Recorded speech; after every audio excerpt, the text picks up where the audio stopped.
जमलेल्या माझ्या तमाम हिंदू बांधवांनो, भगिनींनो आणि मातांनो,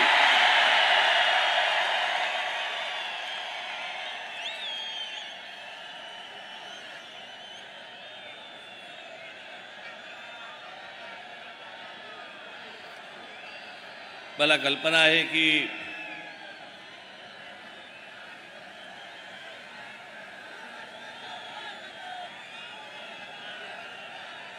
बसायला सोडा पण उभं राहायला पण जागा नाहीये.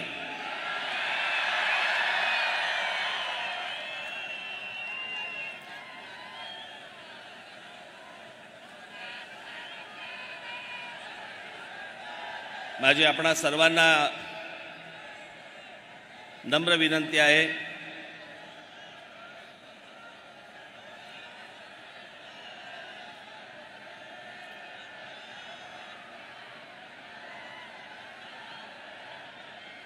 की आपल्या घोषणा, आपलं बोलणं हे जर थांबलं तर मला अनेक विषय आपल्याशी आज बोलता येतील. मी आता येत असताना बाहेर देखील आज अजून हजारो लोक आहेत बाहेर की त्यांना आतमध्ये येता येत नाहीये कारण आतमध्ये जागाच नाहीये.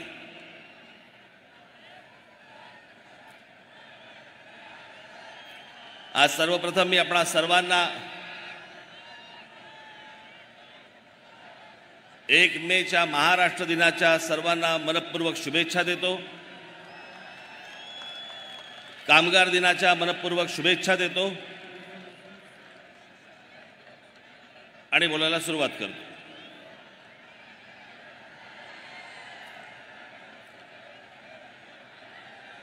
खरं तर सभा होणार नाही होणार, राज ठाकरेंनी सभा घ्यावी न घ्यावी,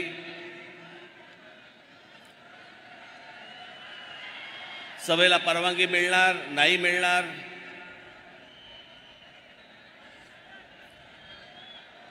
खरं तर हे का ही गोष्ट केली मला अजूनपर्यंत समजलेली नाही.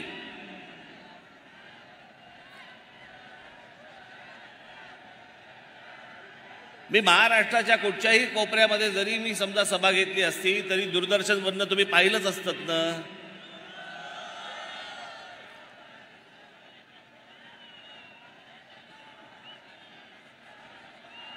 मुंबईला गुढीपाडव्याच्या दिवशी एक सभा घेतली,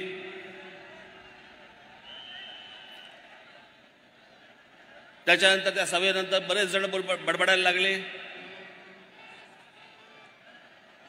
मग त्यांना उत्तर देण्यासाठी म्हणून एक उत्तर सभा ठाण्यामध्ये घेतली.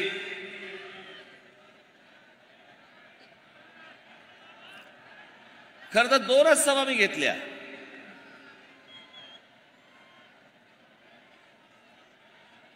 पण या 2 सभांवरती किती बोलतायत.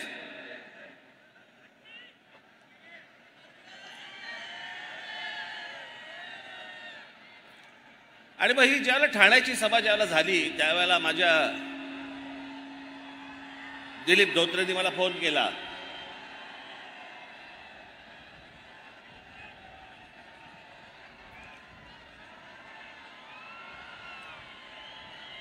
बसतील शांत, जागा नाही, ऐकता येणार नाही त्यांना. आणि आमच्या दिलीप धोत्रेंनी फोन केला आणि दिलीप धोत्रेंनी सांगितलं की साहेब आपण एक संभाजीनगरला आपण एक सभा घेऊया.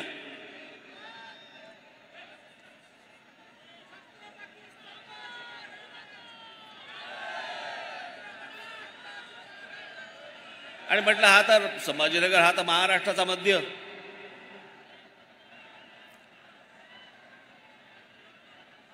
मग मी त्याला सांगितलं म्हटलं आपण एक संभाजीनगरला सभा घेऊ. म्हटलं मी तुला तारीख सांगतो नंतर. आता हा विषय फक्त संभाजीनगर पुरता मर्यादित नाही. माझ्या ह्याच्या पुढच्या सगळ्या सभा या सगळ्या मराठवाड्यातल्या प्रत्येक जिल्ह्यामध्ये होणार आहेत.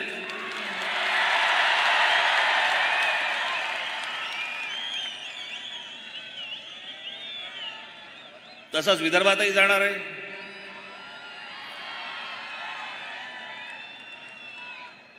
आपल्या कोकणातही जाणार आहे, उत्तर महाराष्ट्रातही जाणार आहे, पश्चिम महाराष्ट्रातही जाणार आहे.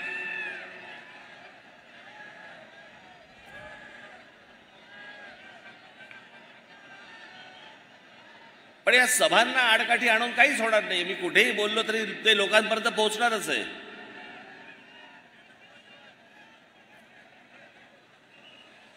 कोंबडा झाकायचं ठरवलं तरी ते उगवायचं थोडी राहतं. सूर्य उगवतोच.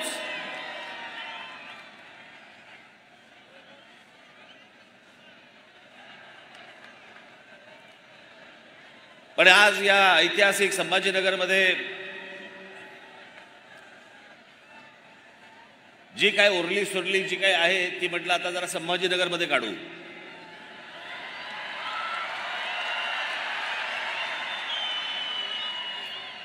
मला कल्पना आहे की महाराष्ट्रामध्ये अनेक प्रश्न आहेत.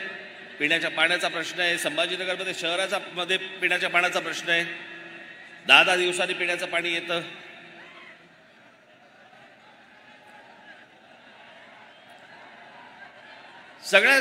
सगळेच अडचणी आहेत. सगळेच प्रश्न प्रलंबित आहेत. मला याची संपूर्ण कल्पना आहे.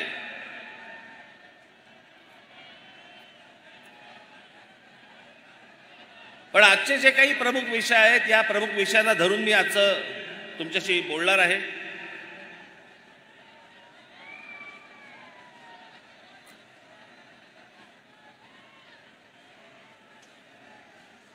आज या संभाजीनगरमध्ये खरं तर या संभाजीनगरचं ह्याचं मूळ नाव खडकी.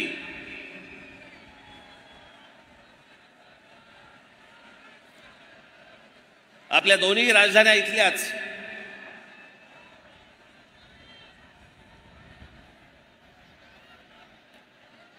एक आमचा देवगिरीचा किल्ला आणि त्याच्या अगोदरची आमची पैठण.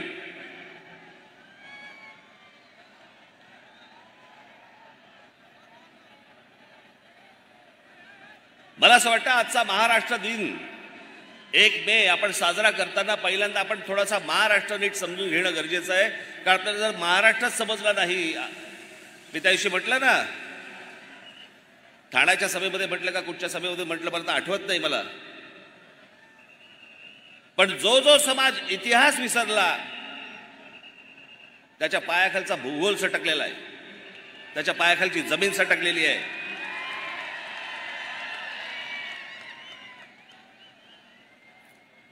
आणि म्हणून मला असं वाटतं की थोडासा इतिहास आपण समजून घेणं गरजेचं आहे की आपण कोण आहोत. आपण महाराष्ट्राचे आहोत. आपण मराठी आहोत.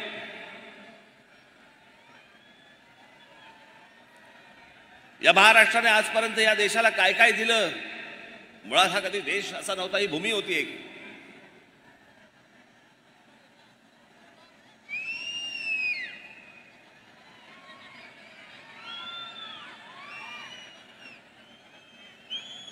पण आमच्या ज्ञानेश्वर गेल्यानंतर ज्या वेळेला अल्लाउद्दीन खिलजी ज्या वेळेला महाराष्ट्रामध्ये इथे आला,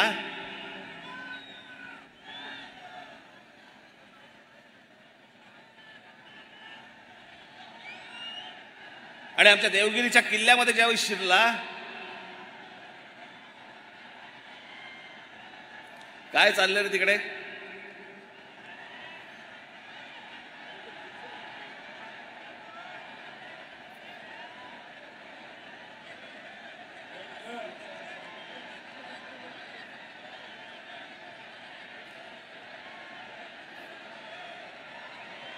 जर कोणी टाळकी जर काही गडबड करायला आली असेल तिथल्या तिथे हाणा.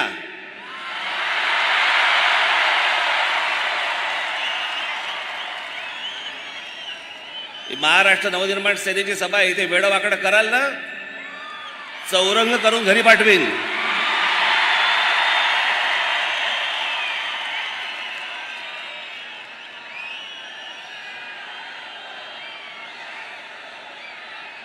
बसा बसा. लगेच बघायला लागले काय झालं काय झालं. काय नाही झालं. बसा.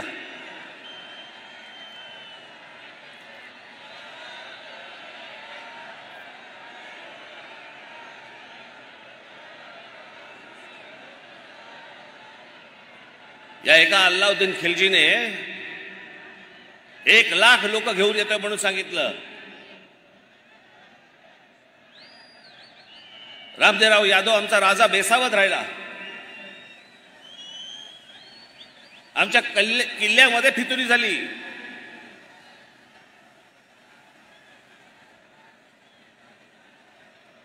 आणि ते 1 लाख लोक नव्हतीच येणारी.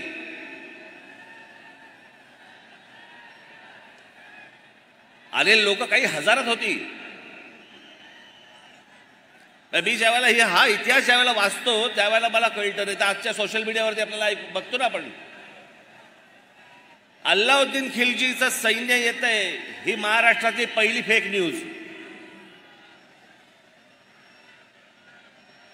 आपण फेक न्यूज हल्ली फक्त व्हॉट्सअपवरती बघतो. वाटेल ते देतात, वाटेल ते सांगतात.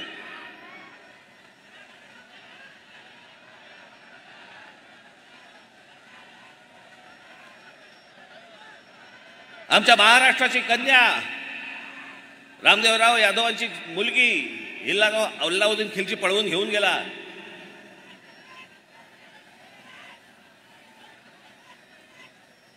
महाराष्ट्रामध्ये अंधकार पुढचे साधारणपणे 400 वर्ष महाराष्ट्र खितपत होता.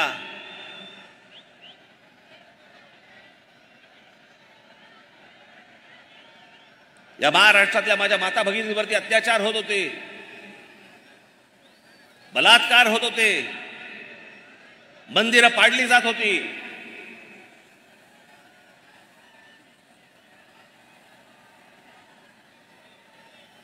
याच पैठणीला आमच्या एकनाथ महाराजांनी तेव्हा तिथे आरोळ दिली, दार उघड भैये दार उघड. हे नाही पाहत आता पावत.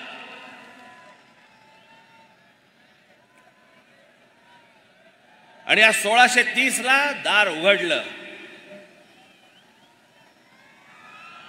आमच्या छत्रपतींचा जन्म झाला.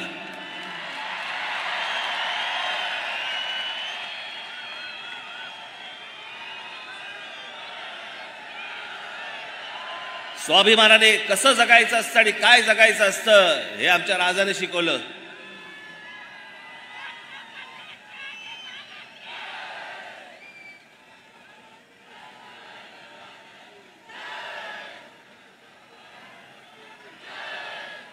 महाराज गेले,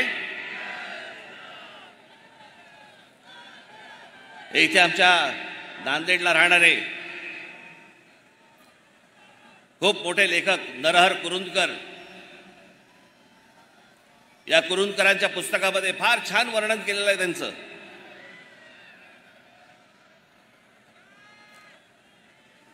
छत्रपती शिवाजी महाराज म्हणजे कोण होते? आपण फक्त काय विचार करतो, अफजल खानाचा कोथळा पाडला, शाहिस्ते खानाची बोटं छाटली, आग्र्यावरून तिथून निसटले. पण केवळ 50 वर्षाचं आयुष्य, 50 वर्षाचं आयुष्य. इतका मोठा हा राजा, हा बादशाह औरंगजेब, हा शिवाजी महाराजांना तिथून निसटल्यावरती मारण्यासाठी म्हणून इथे आला, सगळं काही सोडून. महाराष्ट्रामध्ये औरंगजेब आलाय 1681 साली आणि महाराजांचा मृत्यू झालाय, महाराजांचं निधन झालंय 1680 साली. औरंगजेबाला माहित नव्हतं का की ज्याच्यासाठी म्हणून आपण महाराष्ट्रामध्ये चाललेलो आहोत तो माणूसच राहिलेला नाहीये, आपण कशासाठी चाललोय? तरी पुढची 27 वर्ष हा औरंगजेब या महाराष्ट्रामध्ये इथे राहिला आणि इथं मेला. 27 वर्ष परत कधी आग्र्याला गेलेला नाहीये. इथे संभाजीराजे त्यांच्याशी लढले, संताजी धनाजी लढले, राजाराम महाराज लढले, ताराराणी साहेब लढल्या.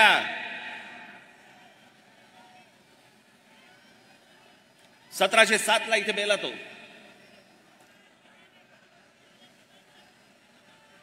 औरंगजेबाने जी पत्र पाठवलेली आहेत ना,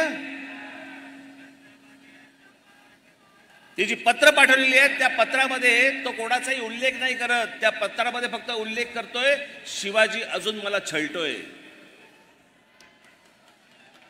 ती जी प्रेरणा आहे ज्याच्यावरती हे सगळे लढतायत त्या प्रेरणेला तो शिवाजी म्हणतोय.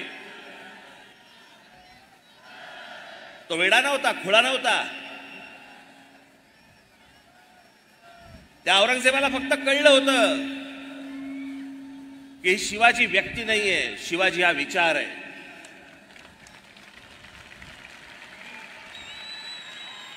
छत्रपती शिवाजी महाराज हा एक विचार आहे आणि हा जर विचार या भूमीमध्ये पसरला तर आपलं काही खरं नाही.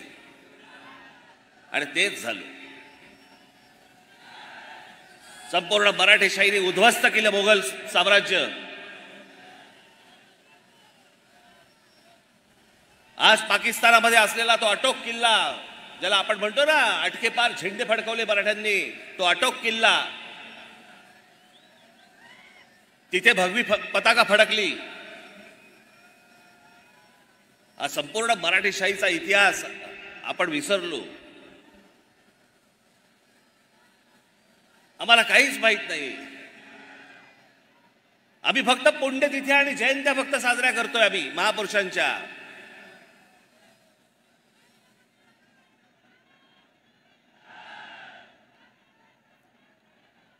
आमच्या डॉक्टर बाबासाहेब आंबेडकरांचं काय वाक्य आहे.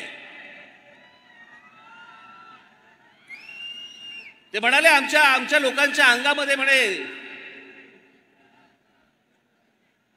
देवी येते, भूत येतात, सगळ्या गोष्टी होतात. काय वाक्य आहे त्यांचं, अप्रतिम वाक्य आहे. त्याच्यात बाबासाहेब म्हणतात ज्या दिवशी या देशातल्या या समाजाच्या अंगामध्ये शिवाजी नावाचं भूत येईल ना, त्या दिवशी अख्खं जग पादाक्रांत करून टाकू आपण.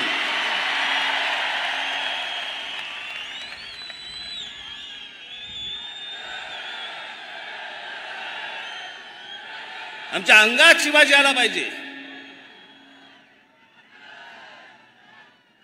ही आमची मराठेशाही, हा आमचा महाराष्ट्र.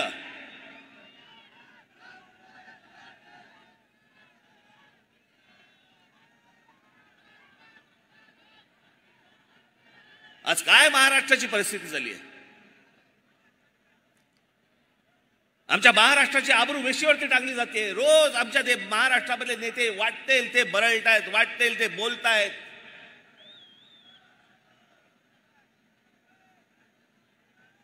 पुढच्या येणाऱ्या ज्या पिढ्या आहेत, आज जे लहान कच्चे बच्चे जे आहेत, ते राजकारणाकडे बघताना, राजकारण्यांकडे बघताना काय शिकत असतील. हे जे टेलिव्हिजनवरती रोज एक चॅनलवरती जे चालतंय, हे राजकारण आहे. हा आपला महाराष्ट्र आहे. ज्या महाराष्ट्राने या देशाला विचार दिला, समाजवादाचा विचार या महाराष्ट्रात गेला, बुद्धिझमचा विचार या महाराष्ट्रात गेला, हिंदुइझमचा विचार या महाराष्ट्रात गेला, कम्युनिझमचा विचार या महाराष्ट्रात गेला. हा महाराष्ट्र चढपडतोय. आणि यांच्या सगळ्यांचे सगळं काय जे रोजच्या रोज जे बोलतात ते आम्ही हसण्यावरही देतोय. रोजच्या रोज आमचा महाराष्ट्र खड्ड्यात जातोय. याच्यासाठी महाराष्ट्र दिन साजरा करायचा आहे आम्हाला, की ज्यातनं आम्ही काही प्रेरणाच घेणार नाही आहोत, ज्यातनं आम्ही काही बोधच घेणार नाही आहोत. सर्वात जास्ती समाज सुधारक या महाराष्ट्राने दिले, विचारवंत या महाराष्ट्राने दिले. एक गोष्ट अशी नाही की जी महाराष्ट्रामध्ये कधी जन्माला नाही आली, महाराष्ट्राने इतरांना दिली. आणि आज काय महाराष्ट्राची हालत करून ठेवली आपण. आई बहिणीवरनं शिव्या घालतायत. कोणी मुद्द्याचं बोलायलाच तयार नाहीये. सगळेजण मुद्द्यावरती बोलतायत. आम्ही काय शिकवतोय तरुणांना? हुल्लडबाजी. याचं कारण आमचं लक्षच नाहीये.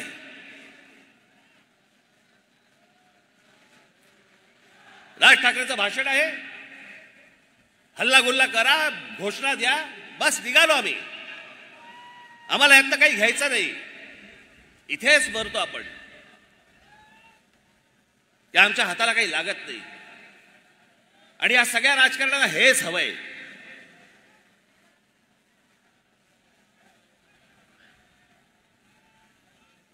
माझी 2 भाषणं काय झाली त्याच्यावरती सगळे काय फडफडायला लागले.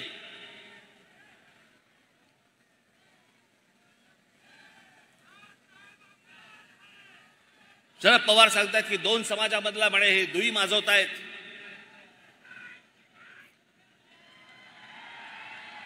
हे महाराष्ट्र आणि देशासाठी म्हणे योग्य नव्हे. मी दुई माजवतोय. पवार साहेब, आपण जाती जातीमध्ये जे भेद निर्माण करताय ना, त्याने दुही मास्ती आहे.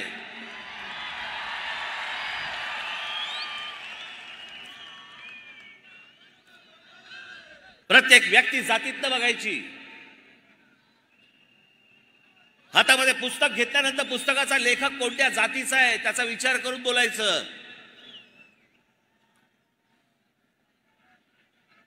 मी त्या दिवशी जेव्हा बोललो, आज आत्ता घरी जेव्हा जाल त्यावेळेला युट्यूबवरती काढून बघा, सर्व राष्ट्रवादी काँग्रेसच्या आतापर्यंतच्या सभा काढून बघा. कधीतरी शरद पवार साहेबांनी महाराजांचा, छत्रपती शिवाजी महाराजांचा उल्लेख केलाय का? आत्ता बोलायला सुरुवात झाली.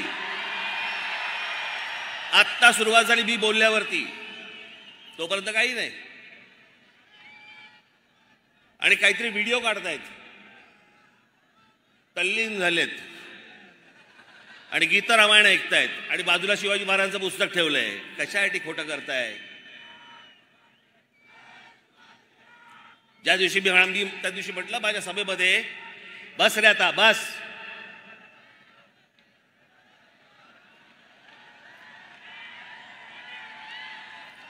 त्या दिवशी जेव्हा मी म्हटलं की शरद पवार साहेब हे नास्तिक आहेत, लागलं झोमलं.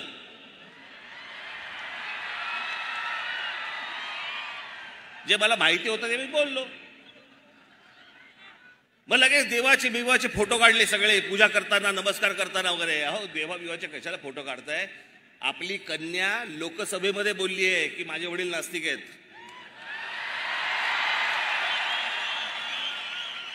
आता याहून अधिक काय पुरावा देऊ मी? जिकडे सभा घेतायत तिकडे बोलतायत. राज ठाकरेंनी म्हणे त्यांच्या आजोबांची पुस्तकं वाचली पाहिजेत. अरे मी वाचली आहेत. पवार साहेब, तुम्हाला अपेक्षित असलेल्या गोष्टी फक्त तुम्ही वाचलेल्या आहेत. अख्खी पुस्तकं वाचा, संदर्भात सहित वाचा, मग तुम्हाला कळेल.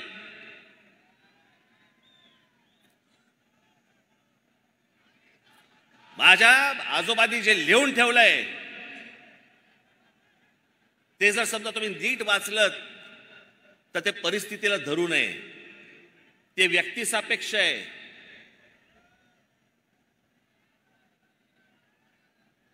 जातीपातीमध्ये भेद निर्माण करणारा नव्हे.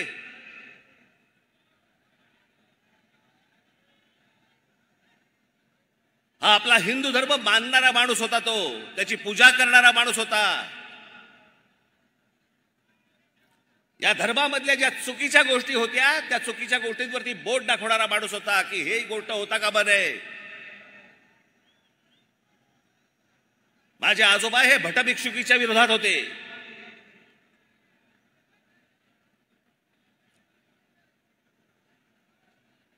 धर्म मानणारा माणूस होता. म्हणून मी आज पवार साहेबांसाठी काही संदर्भ आणलेत.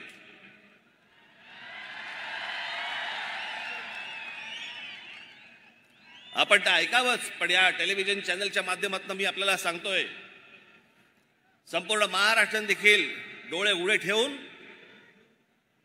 कान देऊन याच्या पुढची मी काही गोष्टी ज्या सांगणार त्या ऐकाव्यात की ह्या लोकांनी कसं विष पसरवलं ते महाराष्ट्रामध्ये जातीचं.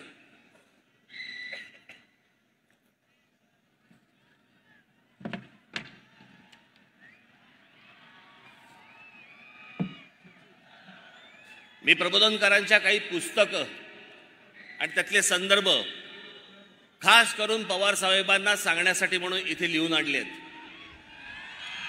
की जर जमलं तर आपण हे वाचावेत. पवार साहेब, माझ्या आजोबांचं पहिलं पुस्तक आहे माझी जीवनगाथा. म्हणजे पहिलं पुस्तक म्हणजे शेवटचं पुस्तक त्यांचं, पण त्यांचं चरित्र आहे. त्याच्यामध्ये पान क्रमांक 101 वरती हिंदू धर्माच्या प्रचाराबाबत केलेलं काम आणि ख्रिश्चन मिशनरींना विरोध म्हणून हिंदू मिशनरी चळवळ स्थापन करणारा माझे आजोबा होते.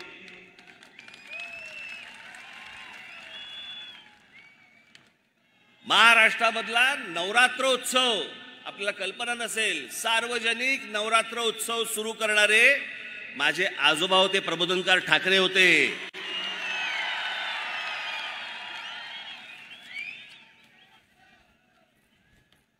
त्यांचं एक पुस्तक आहे ऊठ मराठ्या ऊठ. या पुस्तकामध्ये हिंदू धर्मीयांवरच्या अत्याचाराबाबतची माहिती आहे. पवार साहेब जरूर वाचा.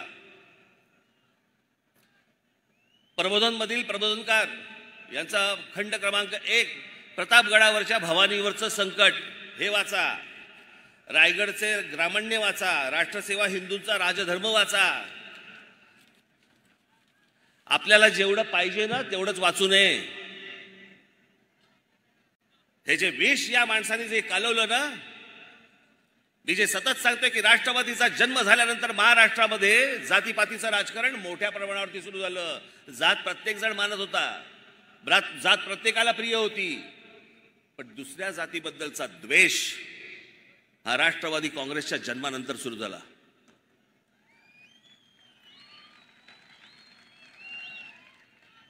माझा मराठा बांधव भगिनी यांची माती भडकवायची,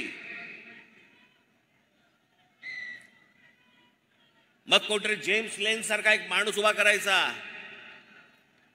मग त्यांनी काहीतरी पुस्तक लिहिलं, त्या पुस्तकामधले काहीतरी गोष्टी काढायच्या. आणि ज्या माणसाने संपूर्ण महाराष्ट्रात नव्हे तर देशात छत्रपती शिवाजी महाराज घराघरापर्यंत पोहोचवले, त्यांच्या वृद्धापकाळामध्ये पवार साहेबांनी आमच्या बाबासाहेब पुरंदरेंना त्रास द्यायला सुरुवात केली. कशासाठी? की ते ब्राह्मण आहेत म्हणून. पवार साहेबांना मला एकच गोष्ट सांगायची आहे, हा राज ठाकरे आहे ना, आमचं घर, आमच्या घरामध्ये आम्हाला कधी जातपात शिकवली नाही, आम्हाला जातपात माहिती नाही, आम्ही जातपात कधी बघत नाही आणि आम्हाला जातीपातीशी काही देणं घेणं नाही. मी ज्याच्याकडे जातो ती व्यक्ती त्या व्यक्तीकडे जातो. मी जात बघून जात नाही, जात बघून पुस्तकं वाचत नाही. तुमच्या मतांच्या राजकारणासाठी हे सगळं ध्रुवीकरण करायचं जर एवढंच आहे तर मग रायगडावरची समाधी ही कोणी बांधली? आमच्या शिवछत्रपतींची समाधी जी बांधली गेली रायगडावरती कोणी बांधली? ही आमच्या लोकमान्य टिळकांनी बांधली. लोकमान्य टिळकांना आता तुम्ही काय ब्राह्मण म्हणून बघणार आहात का? लोकमान्य टिळकांनी ज्यावेळेला स्वतःचं पहिलं वर्तमानपत्र काढलं, त्या वर्तमानपत्राचं पहिलं नाव काय? मराठा.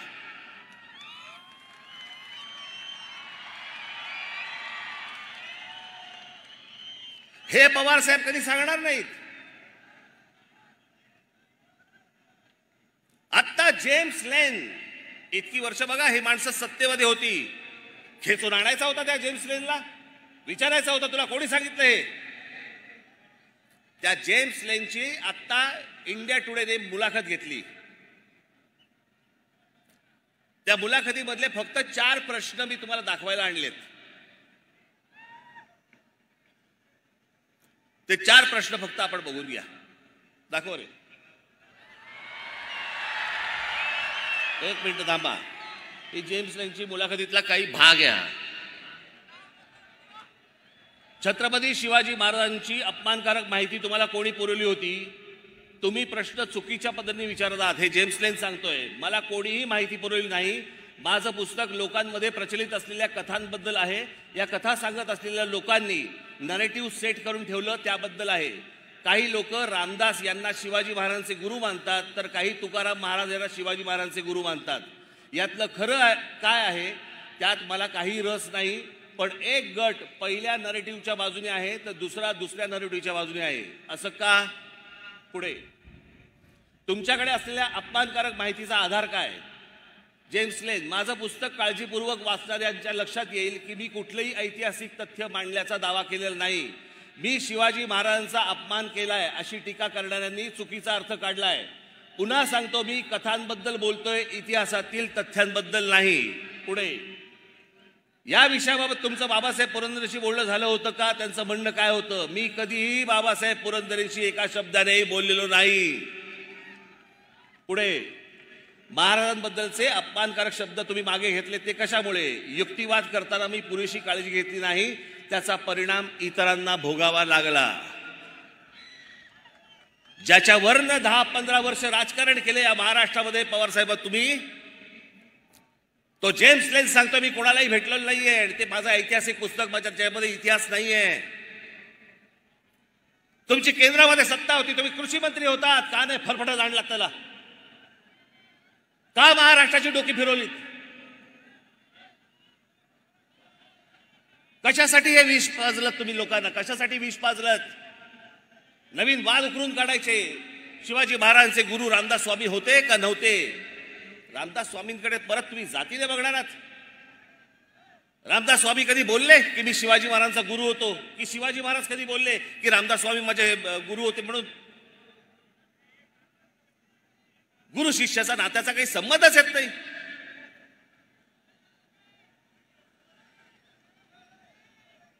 जे रामदास स्वामीने आजपर्यंत जे शिवाजी महाराजांवरती लिहून ठेवलेलं आहे ना, मी त्याच्या इतकं उत्कृष्ट शिवाजी महाराजांवरती लिहिलेलं आजपर्यंत कुठेही वाचलेलं नाही.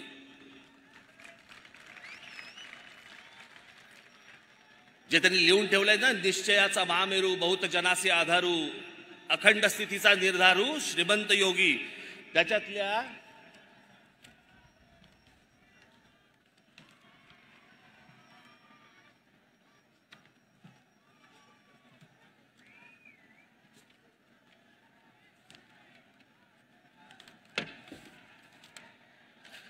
फक्त शेवटच्या 3 ओळी वाचून दाखवतो. लाऊडस्पीकर वरती येणार पण थोड्या वेळाने.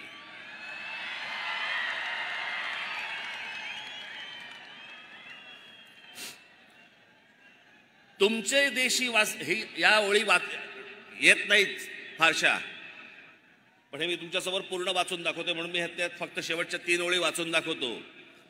तुमचे देशी वास्तव्य केले परंतु वर्तमान नाही घेतले, ऋणानुबंध विस्मरण झाले काय नेणो, सर्वज्ञ मंडळी धर्ममूर्ती काय सांगणे तुम्हाप्रती, परी धर्म संस्थापनेची कीर्ती सांभाळली पाहिजे.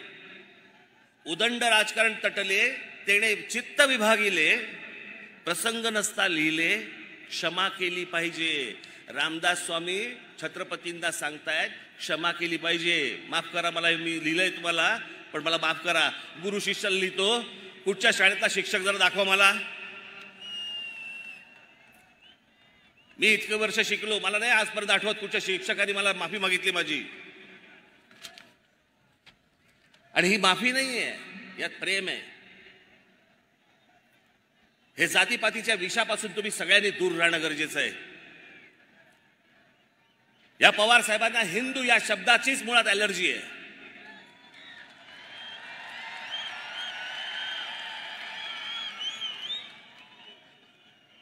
प्रत्येक वेळेला बोलताना शाहू फुले आंबेडकरांचा महाराष्ट्र, हो तो आहेच, आमच्या शाहू फुले आंबेडकरांचा महाराष्ट्र आहे, पण त्याआधी आमच्या शिवछत्रपतींचा महाराष्ट्र आहे. त्यांचा विचार घेऊन ते पुढे गेले, त्यांचा विचार घेऊन ते पुढे गेले. पण कधी पवार साहेबांच्या तोंडी शिवाजी महाराजांचं नाव कधी ऐकलं नाही. मी आता काढल्यानंतर आता बोलायला लागले. आणि हल्ली काय गोष्टी काय लपून राहत नाहीत. त्या सगळ्या राष्ट्रवादीच्या सभा तुमच्या समोर आहेत, घरी जाऊन बघू शकता. फोटो पण नसतो, फोटो पण कधी नसायचा, आता सुरू केलं लावायला. या सगळ्या गोष्टींपासून मी हे मुद्दामून आपल्याला सांगतोय, कारण हे जे सत्य जे चालू आहे ना त्यांचं. आणि पवार साहेब, पहिली गोष्ट आपल्याला निश्चितपणे सांगतो, मी जात मानत नाही, मला जातीशी काही देणं घेणं नाही. इथे कोणा ब्राह्मणांची बाजू घेण्यासाठी म्हणून मी पण उभा नाहीये आणि कोणाचीच बाजू घेणार नाहीये. महाराष्ट्र असा कधी नव्हता. याच आमच्या शिवछत्रपतींनी आम्हाला शिकवलं. 18 पगड जातींना घेऊन स्वराज्याची स्थापना केली. या 18 पगड जाती या महाराष्ट्रासाठी झटत होत्या. त्या 18 पगड जातींमध्ये विष घालवलं तुम्ही का? तुम्हाला सगळ्यांमधून मतं पाहिजेत म्हणून, आमदार निवडून यायला पाहिजेत म्हणून? अहो, एवढ्याशा छोट्याशा गोष्टीसाठी म्हणून हे कालवलेलं विष कुठपर्यंत गेले बघा. शाळा कॉलेजपर्यंत गेलं. शाळेमध्ये मुलं एकमेकांकडे जी सहज जायची, सहज भेटायची, ती आता विचार करायला लागली, हा कोणत्या जातीचा आणि तो कोणत्या जातीचा, याच्याशी मैत्री करू की नको, ह्याच्याशी मैत्री करावी, इथपर्यंत घाण राजकारण आणलं. आणि म्हणून महाराष्ट्र दिवस साजरा करायचा आम्ही. मी त्या दिवशी म्हटलं ना, अरे आम्ही जातीतनं बाहेर येत नाही आहोत. आम्ही हिंदू कधी होणार, आम्ही मराठी कधी होणार.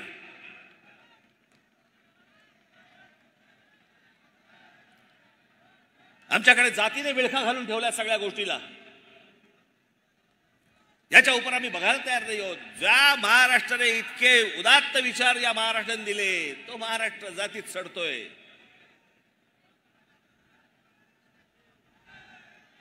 त्याचा दिवस साजरा करायचा आम्ही?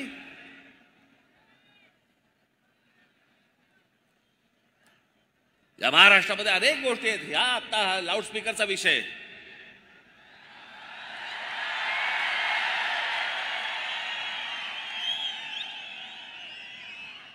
त्याशी एका पत्रकाराने मला विचारलं, नाही एकदम लाऊडस्पीकर अचानक. म्हटलं अचानक? बरं कधी काढला की तुम्ही विचारणार अचानक? कधी काढायचाच नाही का? मी त्याच्या अगोदरच्या माझ्या क्लिप्स दाखवल्या होत्या त्याशी. याच्या अगोदर अनेकदा बोललोय. बरं हा काही लाऊडस्पीकर हा नवीन विषय नाहीये. हा काही मी पहिल्यांदा मांडतो अशातला विषय नाहीये. याच्या अगोदर अनेकांनी मांडलाय. मी फक्त त्याला पर्याय दिला.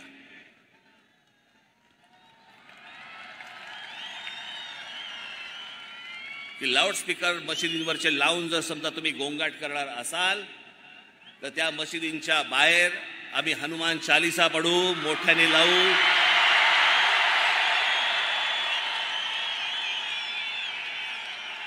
मला कुठेही महाराष्ट्रामध्ये दंगली घडवायच्या नाहीत. महाराष्ट्रामध्ये मला कुठेही दंगली घडवायची इच्छा देखील नाहीये. मुस्लिम समाजाने देखील ही गोष्ट नीट समजून घेणं गरजेचं आहे.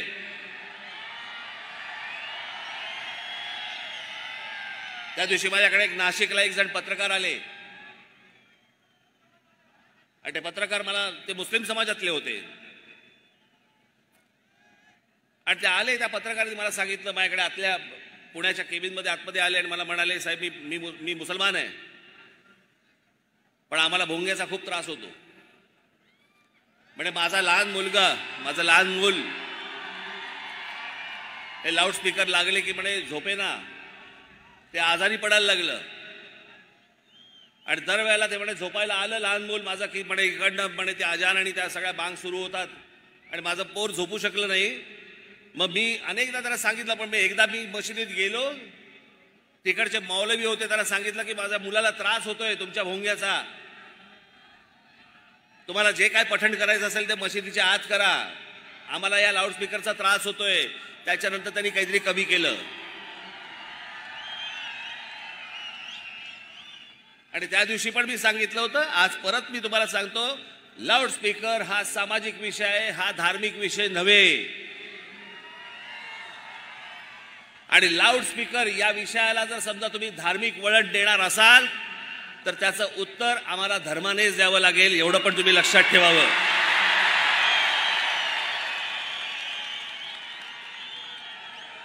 आमची इच्छा नसताना आम्हाला टोकाची भूमिका घ्यायला लावू नका. महाराष्ट्रामधली शांतता आम्हाला बिघडवायची नाही, इच्छाही नाही, गरजही नाही. परंतु जर समजा उत्तर प्रदेशमध्ये जर समजा लाऊडस्पीकर जर उतरवले जाऊ शकतात तर माझ्या महाराष्ट्रात का नाही उतरवले जाऊ शकत? सगळेच्या सगळे लाऊडस्पीकर हे अनधिकृत आहेत. सगळेच्या सगळे लाऊडस्पीकर अनधिकृत आहेत. सुप्रीम कोर्टाने सांगितलं पण आहे की स्थानिक पोलीस स्टेशनला किंवा त्यांना विचारल्याशिवाय तुम्ही लाऊडस्पीकर लावू शकत नाही, त्यांची परवानगी घ्यावी लागते. किती मशिदींकडे परवानगी आहेत?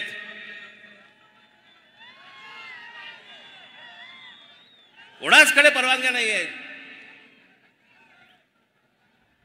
मला कोणीतरी सांगितलं, कालच कोणीतरी सांगितलं, इथे संभाजीनगरमध्ये 600 मशिदी आहेत. बांगेची कॉन्सर्ट चालते की काय इकडे?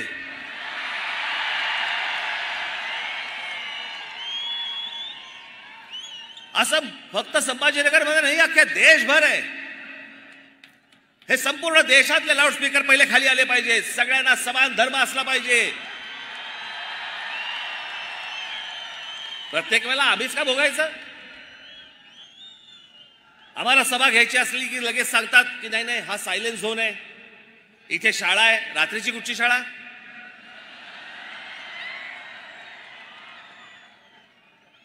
हा सायलेन्स झोन आहे, इथे शाळा आहे, इथे मंदिर आहे, इथे सभा नाही घेऊ शकत. आणि ह्याना कुठेही रस्त्यावरती येऊन तुम्ही नमाज पडताय. कोणी अधिकार दिले तुम्हाला?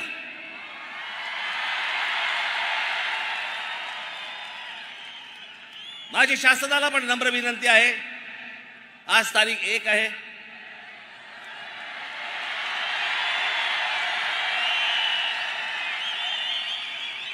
उद्या तारीख 2 आहे,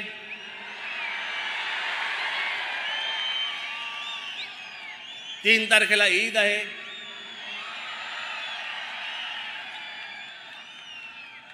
त्यांच्या सणामध्ये मला कुठच्याही प्रकारचं विष घालवायचं नाही. 4 तारखेपासून ऐकणार नाही.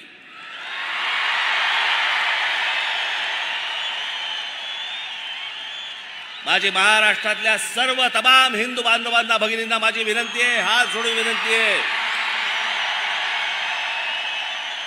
जिथे जिथे यांचे लाऊडस्पीकर लागतील त्यांच्या समोर दुप्पट आवाजाने तिथे हनुमान चालीसा तुमची लागलीच पाहिजे.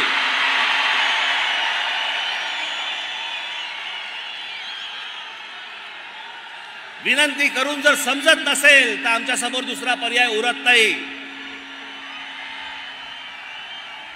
लाऊडस्पीकर तुमच्या धर्मामध्ये बसत नाही.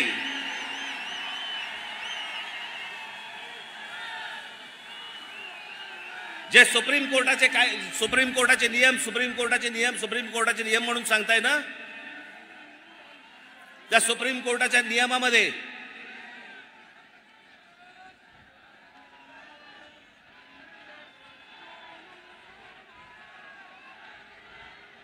माझी पोलिसांना नम्र विनंती आहे, जर हे सभेच्या वेळेला हे बांग जर सुरू करणार असतील, आपण आत्ताच्या आत्ता ताबडतोब तोंडात बोळा कोंबावा. ह्यांना जर सहज सरळ मार्गाने जर समजा समजत नसेल तर मग त्याच्यानंतर महाराष्ट्रात काय होईल मला माहिती नाही.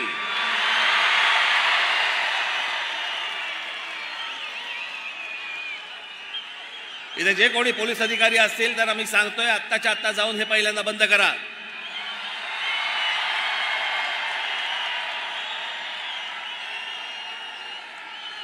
आणि माझं एक म्हणणं आहे या बाबतीत, त्यांना जर समजा सरळ भाषेमध्ये समजत नसेल ना तर एकदा काय ते तिच्या आईला होऊनच जाऊन देत.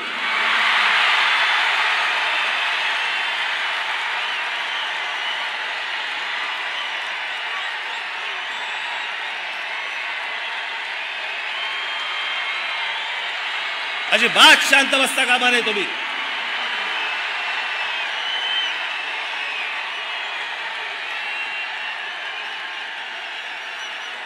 संभाजीनगरच्या पोलिसांना माझी हात नम्र विनंती परत करतोय, मी आपल्याला परत सांगतोय,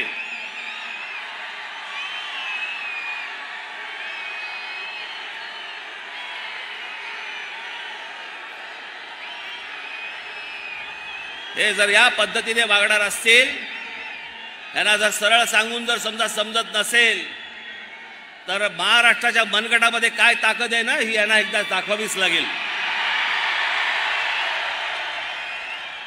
आणि म्हणून माझी पोलिसांना विनंती आहे की हे पहिल्यांदा थोबाडं बंद करा या लोकांची. माझी संपूर्ण देशवासियांना, अख्ख्या संपूर्ण देशातल्या माझ्या हिंदू बांधवांना, भगिनींना माझी विनंती आहे की बिलकुल मागचा पुढचा काही विचार करू नका. हे भोंगे उतरले गेलेच पाहिजेत. सगळ्या धार्मिक स्थळांवरचे, मग उद्या मंदिरांवरचे असतील तरी उतरले गेले पाहिजेत, पण ह्यांचे उतरल्यानंतर